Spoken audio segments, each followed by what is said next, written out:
filosofia passou mais de 2000 anos fazendo as mesmas perguntas. O que somos? Se somos livres? Se existe um eu de verdade ou se isso é só uma sensação? Se a razão realmente comanda a emoção ou se isso sempre foi uma fantasia? Por séculos, essas perguntas nunca puderam ser testadas de fato, utilizando o método científico, por exemplo. Grandes pensadores discutiam, escreviam, debatiam, mas ninguém conseguia testar nada de fato. Só que em um momento no século passado, tudo mudou. Novas tecnologias foram surgindo e finalmente começou a ser possível colocar o cérebro em um laboratório. Colocar eletrodos, escanear encéfalos, estudar pacientes com lesões, medir reações, agora era finalmente possível. E diversas coisas começaram a ser testadas. Desde as coisas mais básicas, como descobrir finalmente como que o movimento funciona, até responder perguntas extremamente complexas sobre razão, emoção e a própria existência. E o pior, em muitos desses casos, a ciência não respondeu essas perguntas. Ela destruiu completamente as respostas que, por anos, a gente construiu e sempre quis acreditar que eram verdadeiras. E a mais perturbadora de todas vem lá na frente, no experimento que praticamente reescreveu o que a gente entende por decidir alguma coisa. Vamos por ordem, começando pela pergunta mais antiga de todas.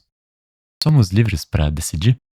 Essa é talvez a pergunta mais antiga da filosofia. O livre-arbítrio existe de fato? Quando você decide levantar a mão, essa decisão nasceu de você ou ela já estava determinada antes mesmo de você perceber que estava decidindo? Durante séculos, filósofos como Descartes defenderam que existe uma vontade livre, separada do corpo, que comanda as nossas ações. A mente decide e o corpo obedece. Só que na década de 1980, um neurocientista chamado Benjamin Libet resolveu testar isso. Ele pediu para voluntários realizarem um movimento bem simples, mover o pulso no momento que quisessem, enquanto observavam um relógio de altíssima precisão. A tarefa deles era bem simples, olhar o exato momento em que sentiram vontade de se mover. Enquanto isso, eletrodos no couro cabeludo mediam a atividade elétrica do cérebro, e o resultado foi perturbador. O cérebro começava a se preparar para o movimento antes mesmo da pessoa relatar que tinha decidido se mover. Isso mesmo. O cérebro já estava agindo antes da consciência perceber que uma decisão tinha sido tomada. A sensação de eu decidi agora só chegava depois que o processo já tinha começado, como se a decisão não nascesse da consciência, como se a consciência apenas percebesse, com um certo atraso, uma decisão que o cérebro já tinha preparado. O experimento de Libet gerou décadas de debate, e ele mesmo nunca disse que isso eliminava o livre-arbítrio por completo. Ele defendia que ainda existiria algo como um veto consciente, como a capacidade de barrar uma ação já em curso, como se tivesse uma esteira em que o cérebro automaticamente escolhesse qual ação ele faria, e depois dessa decisão nós filtrássemos a melhor escolha. Mas décadas depois, em 2008, um grupo liderado por John Dylan Haynes decidiu ir além. Usando uma ressonância magnética funcional, eles pediram para os pacientes decidirem livremente se apertariam um botão com a mão esquerda ou com a mão direita. E analisando os padrões da atividade em regiões do córtex pré-frontal e parietal, os pesquisadores conseguiram prever exatamente qual mão a pessoa ia escolher. E não só milissegundos antes.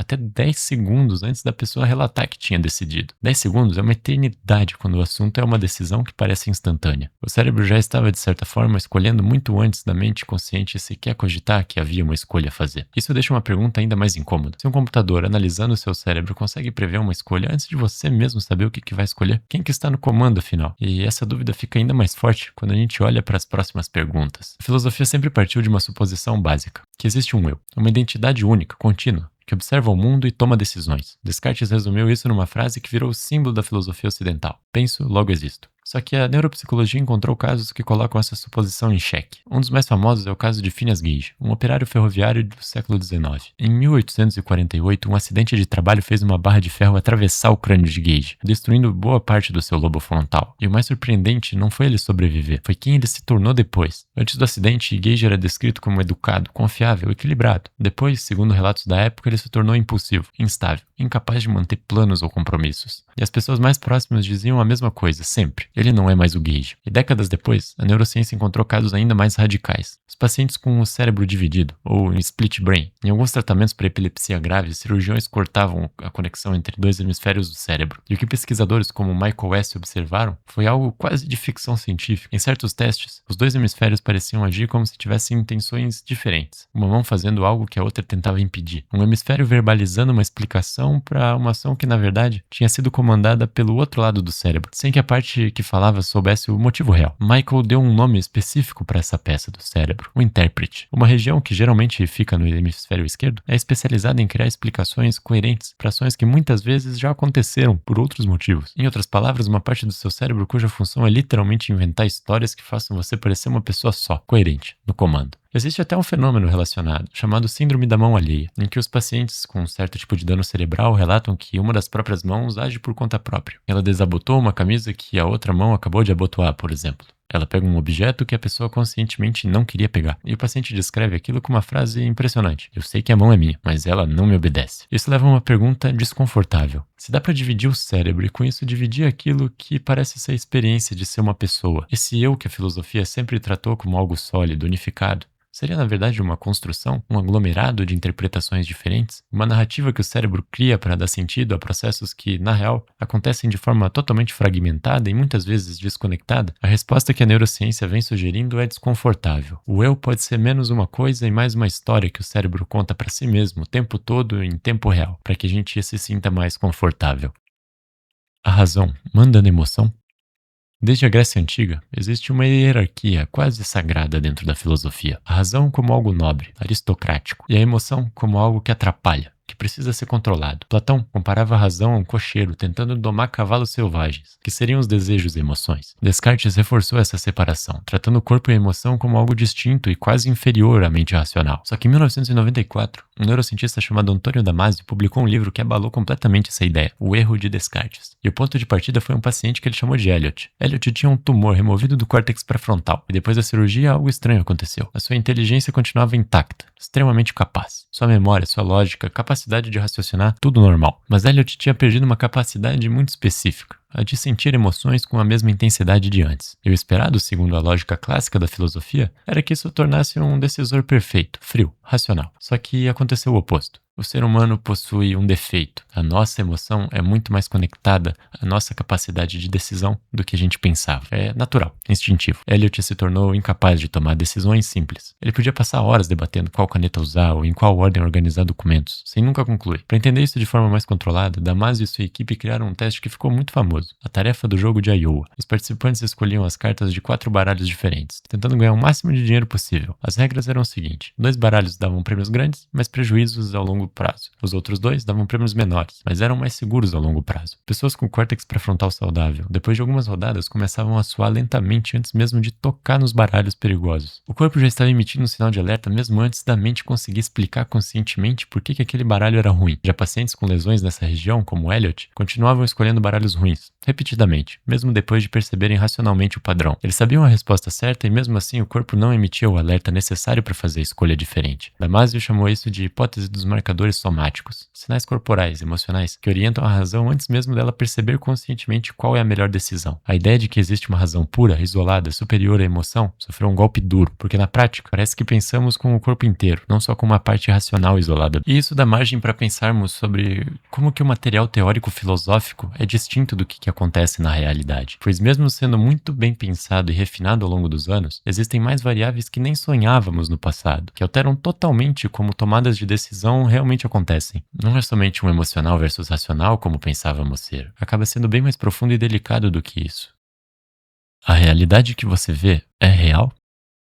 Essa é talvez a pergunta mais antiga de todas, presente desde o mito da caverna de Platão. O que enxergamos é a realidade ou é apenas uma versão dela, filtrada pela nossa mente? Platão imaginava prisioneiros numa caverna, vendo apenas sombras projetadas numa parede, achando que aquelas sombras eram um mundo real. Por muito tempo isso foi só uma metáfora. E o que a neurociência começou a estudar em relação a isso é realmente assustador. A gente começou a estudar casos de blind sight, ou então visão cega. Pacientes com lesões em áreas específicas do córtex visual relatam não enxergar absolutamente nada em parte do campo de visão. E mesmo assim, quando pedidos para adivinhar onde um objeto está naquela área cega, eles acertam com uma frequência muito maior do que o acaso permitiria. O cérebro deles está processando a informação visual, só que essa informação nunca chega à consciência. A pessoa reage ao mundo, ela desvia de obstáculos, aponta para objetos que, segundo ela mesma, ela não consegue ver. O cérebro deles está processando a informação visual, só que essa informação nunca chega à consciência. A pessoa reage ao mundo, ela desvia de obstáculos, aponta para objetos que, segundo ela mesma, ela não consegue ver. Existe um outro experimento mais simples e ainda mais fácil de sentir na pele,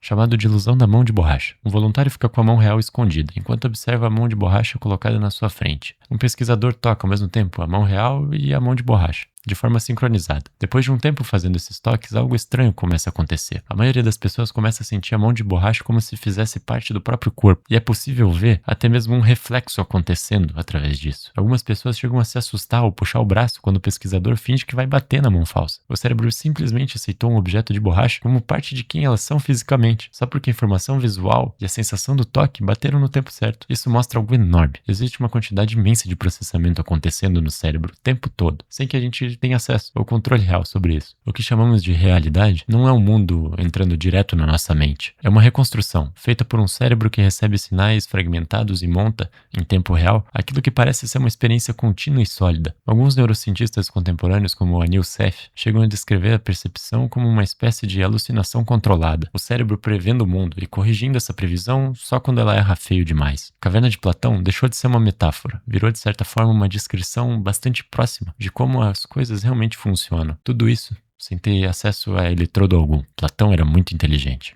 E se a razão não manda nem nas decisões pessoais, será que ela pelo menos comanda os nossos julgamentos morais? Bom, filósofos como Kant defenderam que a moral deveria nascer da razão pura, de princípios lógicos aplicados de forma universal, sem interferência de sentimento nenhum. Para testar isso, o psicólogo e filósofo Joshua Greene usou um dilema clássico: o problema do bonde. Um bonde desgovernado vai atropelar 5 pessoas. Você pode puxar uma alavanca e desviar o bonde para outro trilho, matando uma pessoa só ao invés de 5. Nesse cenário, a maioria das pessoas topa puxar a alavanca sem nem pensar 2 vezes. Mas Greene criou uma segunda versão do mesmo dilema. Dessa vez, a única forma de salvar as 5 pessoas é empurrando com as próprias mãos um homem de uma ponte, na frente do bonde, usando o corpo dele para travar o veículo. O resultado matemático é idêntico, uma morte para salvar 5 vidas. Mas a maioria das pessoas se recusa a empurrar. Usando ressonância magnética, Greene mostrou que esse segundo cenário, o de empurrar as pessoas com as próprias mãos, ativa muito mais fortemente as áreas do cérebro ligadas à emoção. Já o primeiro cenário, de empurrar uma alavanca à distância, ativa mais regiões ligadas ao raciocínio frio, calculista. A mesma lógica matemática, 2 respostas emocionais completamente diferentes. E existe uma confirmação ainda mais forte disso tudo, vindo de pacientes com lesões no córtex pré-frontal ventromedial, a mesma região próxima à lesão de Elliott, lembra? Pesquisas conduzidas por Michael Koenigs e colegas em 2007 mostraram que esses pacientes ficam significativamente mais dispostos a empurrar o homem da ponte do que pessoas sem essa lesão. Sem um alarme emocional funcionando direito, a decisão vira um cálculo frio, e o resultado é um julgamento moral radicalmente diferente do que a maioria das pessoas considera aceitável. Isso sugere que a moralidade não nasce de um princípio racional, puro e universal, flutuando acima de nós. Ela nasce de um equilíbrio, quase sempre inconsciente, entre cálculo e emoção. E quando esse equilíbrio se quebra, a moral também se quebra junto. E depois disso tudo, fica uma pergunta no ar. A neuropsicologia respondeu essas questões da filosofia ou só devolveu o mistério com um nome mais técnico? Porque saber que o cérebro se prepara 10 segundos antes da consciência perceber não explica o que é a consciência de fato. Só tira um pouco do peso que a gente tinha sobre essa consciência mística e racional. Saber que o eu pode ser uma narrativa não explica quem que está contando essa história. Saber que a emoção participa da decisão não explica por que sentimos alguma coisa ao invés de não sentir nada. Saber que a moral depende de um alarme emocional não explica por que exatamente esse alarme existe. Talvez a ciência não tenha fechado essas perguntas. Talvez ela só tenha trocado as perguntas amplas, como o que somos, por perguntas mais específicas e mais objetivas. Talvez ela só tenha trocado a pergunta o que somos pela pergunta por que exatamente o cérebro cria a sensação de que existe alguém aqui dentro fazendo essas perguntas. E essa, até hoje, ninguém respondeu.